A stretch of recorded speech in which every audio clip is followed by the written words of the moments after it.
A solução de problemas e de traumas de outras vidas que tivemos pode levar à cura das dores de hoje. É um novo caminho para a medicina, que reúne os conhecimentos científicos tradicionais e a experiência da regressão. Terapia de vidas passadas. O psiquiatra norte-americano, Dr. Weis, que só no Brasil vendeu 1 milhão de livros sobre este tema, esteve no Rio de Janeiro para lançar o seu último livro, que traz uma revelação. Uma espiadinha no futuro, nas vidas que ainda teremos, pode provocar mudanças positivas no presente.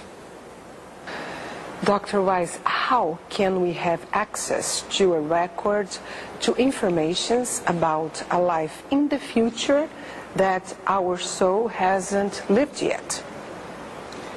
It's really a complicated issue. I've been doing past life regressions for 25 years with more than 4,000 patients. And sometimes my patients would go into the future as well. In the past, you can validate it. You see people getting better, but you can check out names, dates, specific details. In the future, it can be a combination of metaphor, symbolism, or actual memory. But I see many people, for example, who have dreams of the future and they come true. Sometimes people have memories of the future in this life, and if you wait a few weeks or a few months, it happens just as they saw it in the hypnosis session. Now, future lives you cannot tell yet, but I still see the future, the near future, coming true. People have won lotteries based on dreams of the future. People heal their bodies based on future memories. So for me, as a psychiatrist, as a therapist, my goal is to help my patients to heal. Whether you can prove it or not, the past we can prove, the near future we can prove, but as long as my patients heal, that's the important thing to me. In which ways knowing our future lives can help us in our present life? Well, one of the cases in my new book is of a man who saw in a future life that he was about to commit suicide. He had a gun to his head. And then we explored that, and it was a business failure, in this case a relationship where he was cheating on his wife, but the wife's father was his boss, and it was very complex. In this life, he had suicidal thoughts because of a business failure. His partner was embezzling money. He didn't even know this. He just knew the business was failing. He felt shame. And he was thinking about suicide in this life. But when he saw in his next life that you have to repeat this pattern, if you commit suicide in this life, you're going to be faced with the same situation in future lives. He changed his behavior. He said, I don't want to repeat this. He allowed me to treat him to help cure the depression. He took a different route. In another case, a father was seeing me, and his daughter was dying of leukemia, a very serious cancer of the blood. And he saw in the future progression that he was playing with his grandchildren, her children. So he knew that she couldn't die because she didn't have any children yet. She was young. And so he changed his whole approach to her. It became more loving, more supportive. Her immune system got healthier. She went into remission. The leukemia disappeared. She has a child now. So I can see the future happening. And that's how we prove it. But you have to be more patient. You can't prove it right away, as you can with past life memories. As a traditional doctor, you were very skeptical about regressions experiences. When you meet Catherine, the patient that you describe in your first book, Many Lives, Many Masters, you changed your mind. Why? What was the proof? Well, there were a lot of things with Catherine. I was not only skeptical, I was closed-minded. I didn't believe in any of this. She had severe symptoms, panic attacks, phobias, depression, insomnia, and we weren't getting very far in the traditional psychotherapy. She also had a fear of gagging or choking, so she couldn't take any medicines. She was afraid.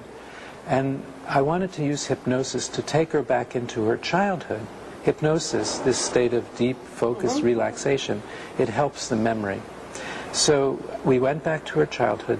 Her symptoms remained severe. The next week, we went back again, and I said, go back to the time when your symptoms first began.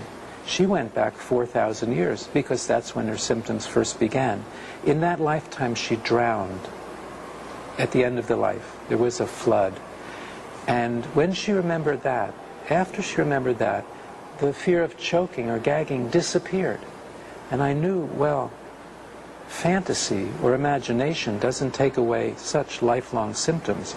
And week by week, as we remembered past lives, she started getting better. She got rid of all of her symptoms.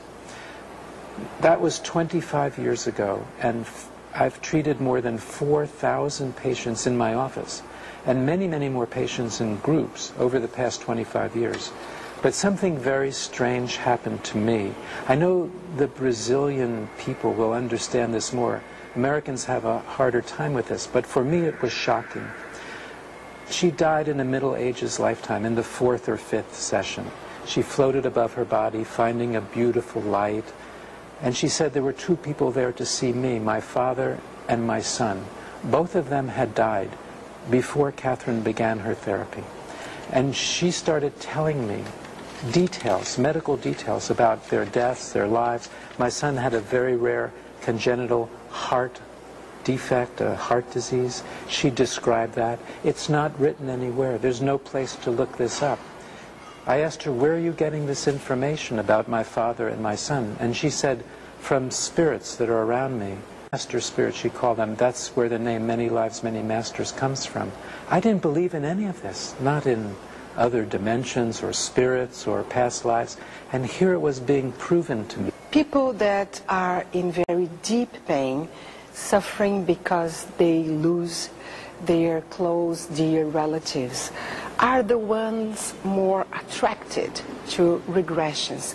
How can you be sure that someone can really travel through time and find a mate soul?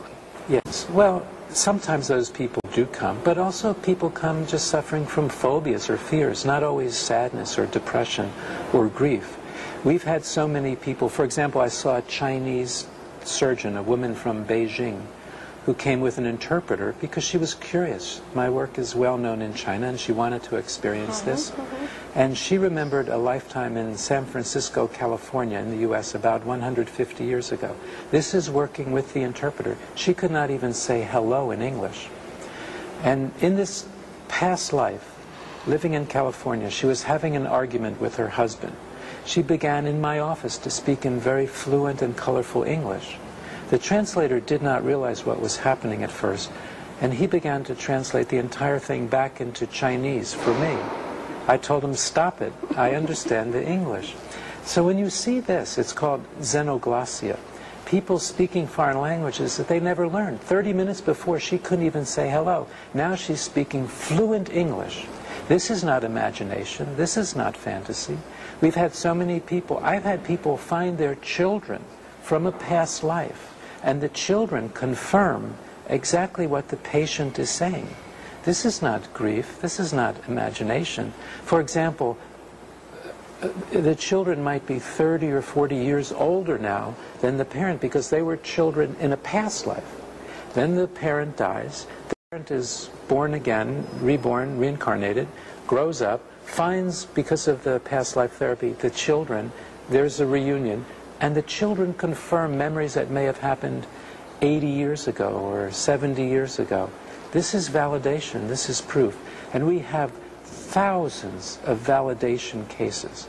I'm not even talking about the healing cases, but thousands of confirmed, validating cases. This is not imagination. Is it common that someone's soul, someone that is very close to us, mother, son, maybe their souls are close to us also in other lives? Yes, I find this pattern a lot. We call it families of souls. The relationships may change. For example, your grandmother may die, and she may be born again as your grandson or as your son or something like that, or could be best friends, could be siblings. We travel together through time with many of the same souls, even though the bodies change and the relationships change.